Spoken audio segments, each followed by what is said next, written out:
Thunderstruck as three witches gathered together. "When shall we three meet again?" they asked each other. They decided to meet upon the heath when the battle being waged was over, there to meet with Macbeth. And then they disappeared. The battle did end, and King Duncan was victorious with the mighty, powerful Macbeth at his side.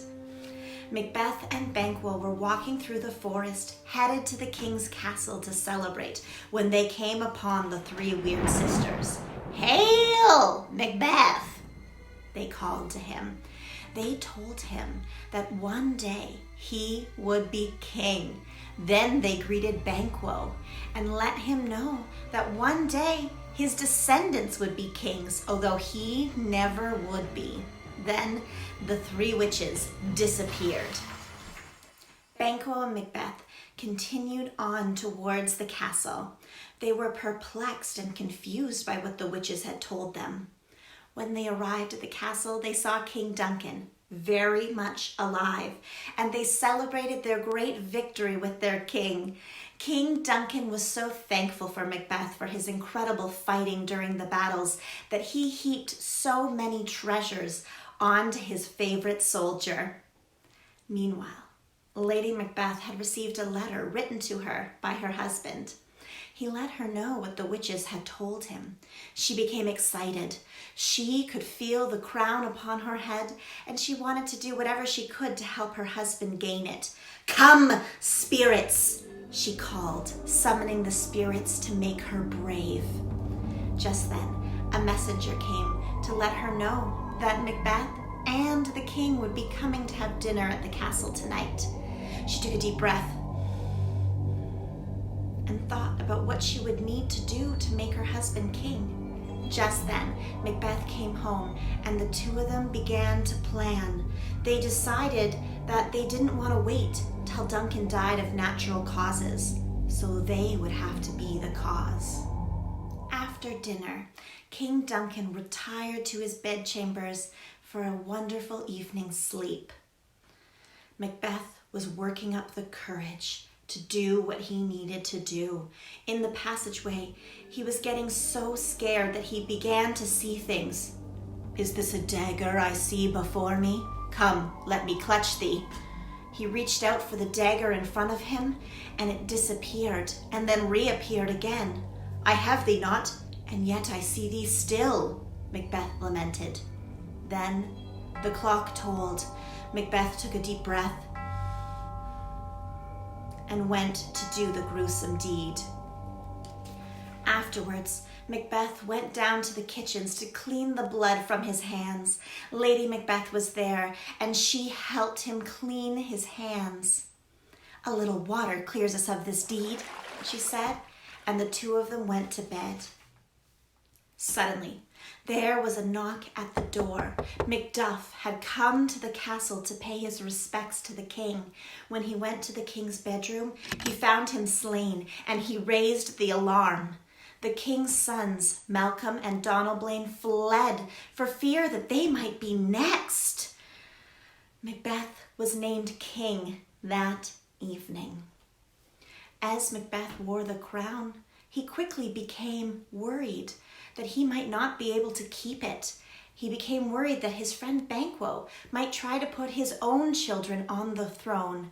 And so Macbeth decided he would hire 3 murderers to kill his best friend and his best friend's son, Fleance.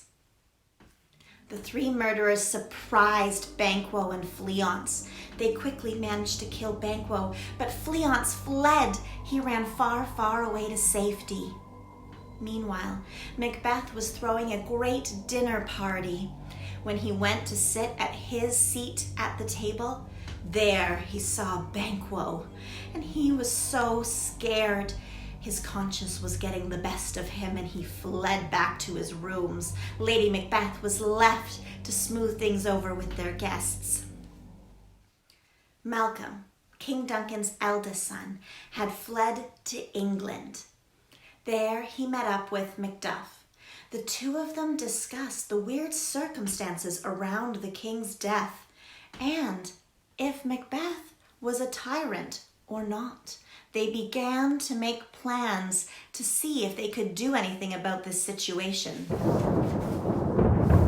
That evening, the witches were casting a spell within their cauldron. Double, double, toil and trouble, fire burn and cauldron bubble. Just then, they paused, realizing, by the pricking of my thumbs, something wicked this way comes. They were right. In walked Macbeth. Macbeth wanted to know what he could do. The witches told him that he could not be killed by any man born of woman, and that he could not be defeated till the wood of Burnham came to Dunsinane, his castle. Macbeth laughed, thinking, how could a man not be born of a woman? And how could trees march to a castle? He felt very safe at that time. Despite having his worries eased by the witches, he began to feel worried that Macduff, who discovered the king murdered in his bed, may come after him. So Macbeth sent his men to kill all of Macduff's family, hoping that the grief would stop the man from trying to take revenge on Macbeth. Macduff, still in England with Malcolm, heard word of his family's passing. He was furious. Him and Malcolm sought out to end Macbeth's reign. Lady Macbeth's conscience was also getting the better of her. She would often be found at the castle, sleepwalking late at night, wringing her hands together. Out, Spot, out, I say. Oh, will these hands ne'er be clean? She lamented, seeing the blood on her hands, never able to wash it free. Malcolm and Macduff began their siege on Macbeth's castle. They needed cover to get close to the castle walls. They decided to dig up the trees in Burnham Wood and hide behind them, slowly marching closer and closer and closer to the castle walls. Macbeth saw this and was terrified. The opposing soldiers soon breached the castle walls. Then Macbeth heard a scream, and he realized that his wife had died. He had to defend his crown. He had little left to live for. He squared off against Macduff. The two fought valiantly with their swords. I have no words. My voice is in my sword, thou bloodier villain than terms can give out.